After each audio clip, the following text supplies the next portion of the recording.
सप्ताह में 4 दिन काम और 3 दिन आराम। हाँ दोस्तों, आपने सही सुना है। दोस्तों, बजट 2025 में भारत की वित्त मंत्री निर्मला सीतारमण ऐसा ही लेबर कोड लेकर आ रही है जिससे कि कर्मचारियों को सप्ताह में 4 दिन काम और 3 दिन आराम का मौका मिलेगा। मोदी जी मौज कर दी। ओके, अभी हम जान लेते हैं इससे कर्मचारियों को क्या बड़ा फायदा होगा और नया लेबर कोड है क्या, और ये जो लेबर कोड है वो 3 कैटेगरी में कैसे लागू होने वाला है। दोस्तों, 2025 का जो बजट है जो कि 1 फरवरी को आने वाला है, में मोदी सरकार लेबर कोड लागू करने का ऐलान करेगी। वित्त मंत्री निर्मला सीतारमण इन कोड्स को 3 चरणों में लागू करने की योजना बना रही है। दोस्तों, इससे होगा क्या, कर्मचारियों को 4 दिन का और 3 दिन आराम मिलेगा, लेकिन जो वीक है 4 दिन है जो काम का, उसमें 48 आवर्स का तो रूल लागू होगा ही होगा। मतलब कि पर डे 12 घंटे काम करना होगा, 12 चौके 48, 48 आवर्स तो करना ही होगा और 3 दिन आराम मिल सकता है। दोस्तों, हम बात करें तो इन नए लेबर कोड को 3 चरणों में लागू किया जाएगा। कर्मचारियों के काम के घंटे बढ़ेंगे, साथ ही हफ्ते में 4 दिन काम करने का विकल्प मिलेगा, और यह कर्मचारियों पे डिपेंड करेगा कि वे 12 घंटे का पर डे काम करना स्वीकार करते हैं या वही 6 डेज वीक करना काम चाहते हैं वो। दोस्तों, इससे अगर पीएफ में कटने वाला पैसा बढ़ता है तो हर महीने मिलने वाली सैलरी कम हो सकती है। अब ये जान लेते हैं कि लेबर कोड को 3 चरणों में लागू कैसे किया जाएगा। दोस्तों, लेबर कोड से सभी छोटे बड़े कारोबारियों को नई नीतियों का लागू करने का समय मिलेगा। अगर सरकार बजट 2025 में इन कोड की घोषणा करती है तो इसे आने वाले वित्त वर्ष में लागू कर दिया जाएगा। इन कोड से कारोबारियों और कंपनियों को न सिर्फ आसानी होगी बल्कि कर्मचारियों को बेहतर सामाजिक सुरक्षा भी मिलेगी। अब वो 3 कैटेगरी जान लेते हैं जिसमें कि ये लागू होगा। पहले चरण में 500 से ज्यादा कर्मचारियों वाली बड़ी कंपनियों के लिए इन कोड का पालन करना अनिवार्य होगा। जो 500 से अधिक कर्मचारियों वाली कंपनियां हैं उनमें यह जो नियम है वो लागू करना होगा। ये सीधी और सरल बात।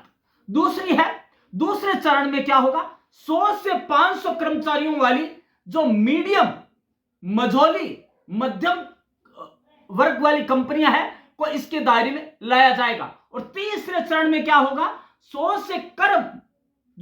से कम कर्मचारियों वाली कंपनियां हैं उन पर यह कोड लागू करवाया जाएगा।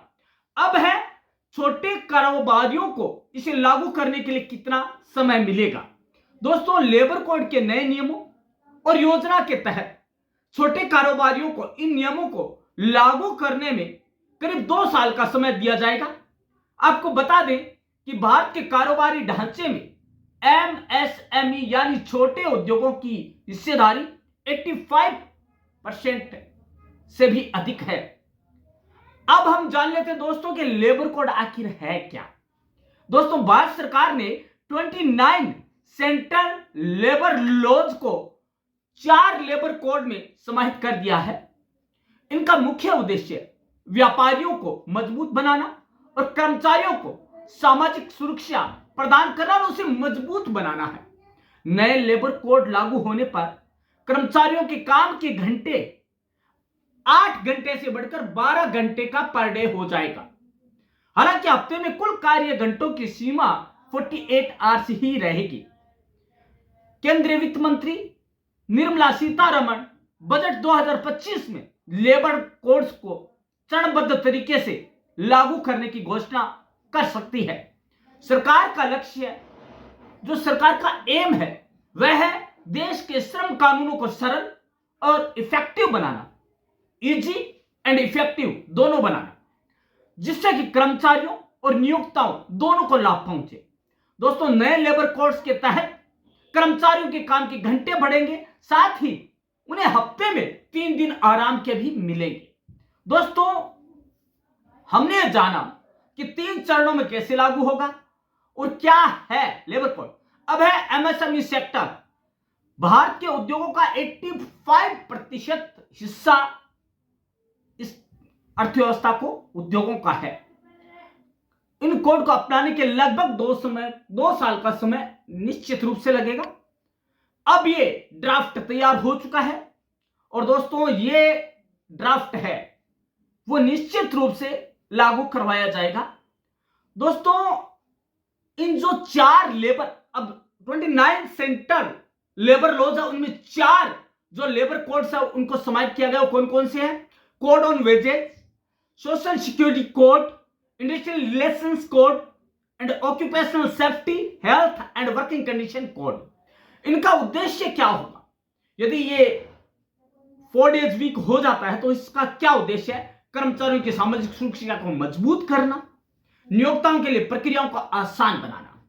अब बात आती है हफ्ते में 4 दिन काम और 3 दिन आराम। नए कोर्स के तहत कर्मचारियों को हफ्ते में 4 दिन काम और 3 दिन का आराम यह विकल्प मिल सकता है। हालांकि 4 दिन काम करने पर काम के घंटे 12 हो जाएंगे। यह बदलाव उन कर्मचारियों के लिए फायदेमंद हो जाएगा जो अधिक समय अपने परिवार या व्यक्तिगत गतिविधियों को देना चाहते हैं। दोस्तों इससे क्या होगा? प्रोविडेंट फंड में बढ़ेगा योगदान। दोस्तों नए कोर्स के तहत प्रोविडेंट फंड पीएफ में कर्मचारियों का योगदान बढ़ेगा। इससे उनके रिटायरमेंट फंड में इजाफा भी होगा। हालांकि पीएफ कटौती बढ़ने से कर्मचारियों की take home salary, in hand salary कम हो सकती है, क्योंकि कर्मचारियों को 4 डेज वीक तो दिख रहा है नियोक्ता को, लेकिन 12 घंटे नहीं दिख रहे। लेकिन 4 डेज वीक को वो उस ढंग से काम मिलेगा कि 4 दिन ही तो आपको काम करना पड़ रहा है, उस ढंग से वह सैलरी को कम कर सकता है। अब लंबे अवधि में लाभ होगा। कर्मचारियों को रिटायरमेंट के समय अधिक फंड मिलेगा।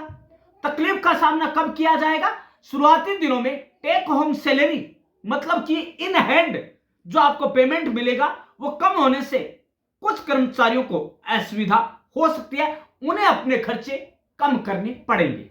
कर्मचारियों और नियोक्ताओं पर दोनों पर क्या प्रभाव पड़ेगा? नए लेबर कोड्स का प्रभाव कर्मचारियों और उनके नियोक्ता, उनके मालिक पर दोनों पर समान जो है असर पड़ेगा। कर्मचारियों को क्या लाभ होगा? बेहतर सामाजिक सुरक्षा मिलेगी, वर्क लाइफ बैलेंस में सुधार होगा, मतलब कि 4 दिन का काम और 3 दिन का आराम, तो आपको आराम करने की सहूलियत होगी। उसके बाद लंबी अवधि में आर्थिक सुरक्षा, जैसे कि आपकी पीएफ है, उसमें बढ़ोतरी होगी। अब बात आती है कि नियोक्ताओं को क्या लाभ है? श्रम कानूनों का पालन आसान होगा, उद्योगों की उत्पादकता में वृद्धि होगी। लोग 3 दिन आराम करके वापस जाएंगे तो सोचना यह है विशेषज्ञों का कि उनमें आराम होगा तो वापस पूरी क्षमता के साथ वो काम कर पाएंगे। काम के घंटे के लचीलेपन से कर्मचारी संतुष्ट होंगे। अब है लंबे समय तक काम करना। अब इसके फायदे क्या हैं? 12 घंटे काम करने का प्रावधान कुछ कर्मचारियों के लिए फायदेमंद हो सकता है, लेकिन यह सभी के लिए सहज नहीं होगा। फायदे क्या होगा? सप्ताह में 3 दिन आराम मिलेगा, लंबी छुट्टियां लोग प्लान कर सकते हैं। चुनौतियां क्या है? शारीरिक और मानसिक थकान होगी। 3 दिन आराम कर लिया, उसके बाद जब हम जाएंगे वर्किंग पर तो दोस्तों हमारा क्या होगा? वो एक मेंटेलिटी है आराम की, तो उससे हम बाहर आने में टाइम लगता है। काम और निजी जीवन के बीच संतुलन बनाए रखना मुश्किल हो जाएगा। अब जो बात आती है वो करते हैं कि यदि यह लागू होता है तो इससे क्या होगा? मतलब फायदे तो हमने देख लिए। कंपनियों से ज्यादातर का मानना है कि अगर कर्मचारी अपना काम हफ्ते में 5 दिन की जगह 4 दिन में पूरा करेंगे तो फिर उन्हें खर्च बचाने में मदद मिलेगी। इससे कर्मचारियों की स्किल में भी सुधार होगा और इसका मकसद यह है कि कर्मचारियों को आराम देना, कर्मचारियों की शारीरिक और मानसिक सेहत को दुरुस्त रखना और लेबर यूनियनों के साथ अच्छे संबंध कोऑपरेट करना। दोस्तों एक ये है, हालांकि 3 शिफ्ट में भी काम कर सकते हैं, 8-8 घंटे की 3 शिफ्ट हो सकती है, वो काम कर सकते हैं, लेकिन वो उनके पर विकल्प होगा। यदि 10 घंटे का काम करते हैं तो 5 दिन, 8 घंटे की शिफ्ट वाले को सप्ताह में 6 दिन, और 12 घंटे काम करेगा उसे 4 दिन काम करना होगा। तीनों शिफ्ट को लेकर कोई दबाव नहीं होगा। तीनों शिफ्ट को लेकर कर्मचारियों या कंपनियों पर कोई दबाव नहीं डाला जाएगा। इसमें फ्लेक्सिबिलिटी रहेगी। बदलते वर्क कल्चर के साथ तालमेल बनाने के लिए यह प्रोविजन किया जा रहा है। यह लेबर कोड का हिस्सा होगा। एक बार नए नियम लागू हो जाएंगे तो कंपनियों को 4 या 5 दिन के वर्किंग वीक के लिए सरकार से मंजूरी की जरूरत नहीं होगी। अब है नया वर्क वीक शुरू करने से पहले छुट्टी देनी होगी। कंपनियों को नया वर्क सप्ताह शुरू करने से पहले कर्मचारियों को छुट्टी देनी होगी। यदि कंपनियां 4 दिन काम की जो स्कीम वो चुनती है तो कर्मचारियों को 3 दिन छुट्टी देनी होगी। यदि 5 दिन काम का सप्ताह चुनती है तो 2 दिन की छुट्टी मतलब सैटरडे और संडे देना होगा। और इसी स्कीम के तहत यदि वह 6 दिन का सप्ताह मानती है तो उन्हें 1 दिन का संडे का समय देना होगा, जो कि अब देते आए हैं। काम का तनाव कम करने के लिए ज्यादा छुट्टी चाहते हैं कर्मचारी। कई कर्मचारी छुट्टियों के दौरान की जाने वाली एक्टिविटीज में ज्यादा समय बिताना पसंद करते हैं। इससे कर्मचारियों को काम का तनाव मिटाने में मदद मिलती है।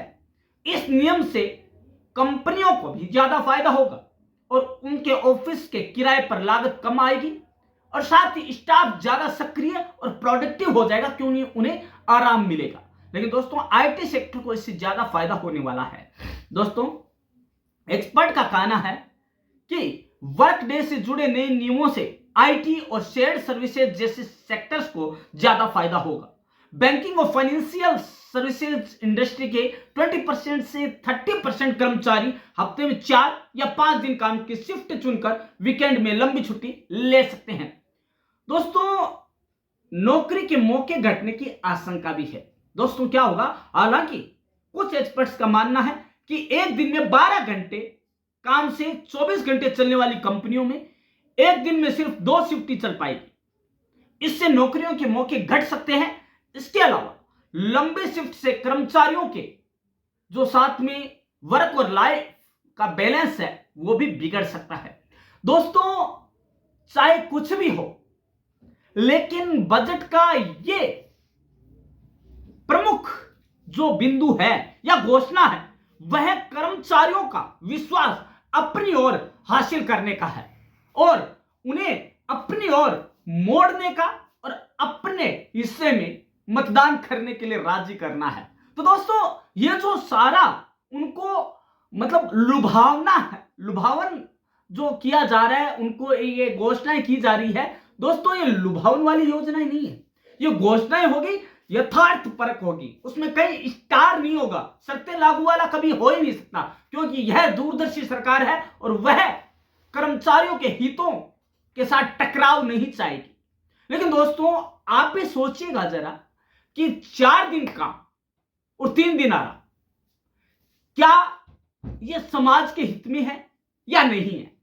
दोस्तों जर्मनी के अंदर यह लागू हो चुका है, 4 दिन का और 3 दिन आराम। लेकिन दोस्तों भारत में यह चर्चा इस समय हो रही है जबकि लोग 96 और 90 आवर्स पर वीक वर्किंग को लागू करवाना चाहते हैं। ऐसे में जब यह कानून बनता है तो कर्मचारियों को बहुत ही खुशी होगी और उनके लिए बातचीत खिल जाएगी। तो दोस्तों हम तो यही कहेंगे कि इस घोषणा ने वित्त मंत्री सीतारमण जी ने और पीएम मोदी जी ने कर्मचारियों के लिए मौज कर दी। ये नहीं है, उनकी एफिशिएंसी बढ़ेगी। वो जानते हैं कि कर्मचारियों की एफिशिएंसी कैसे बढ़ाई जा सकती है। और जो अमेरिका हर रोज आंख दिखा रहा है कि हम इंडियंस का आना बंद कर देंगे, ये कर देंगे, तो दोस्तों वही चीजें, वही वर्किंग एनवायरनमेंट इंडिया में यदि स्ट्रक्चर्ड होने लग गया तो बाहर जाने की जरूरत ही नहीं है इंडियंस को। इंडियन अपने देश की इकोनॉमी को सुधारने में अपना ही योगदान देंगे और अपने देश के लिए जिएंगे और अपने देश के लिए वो काम करेंगे।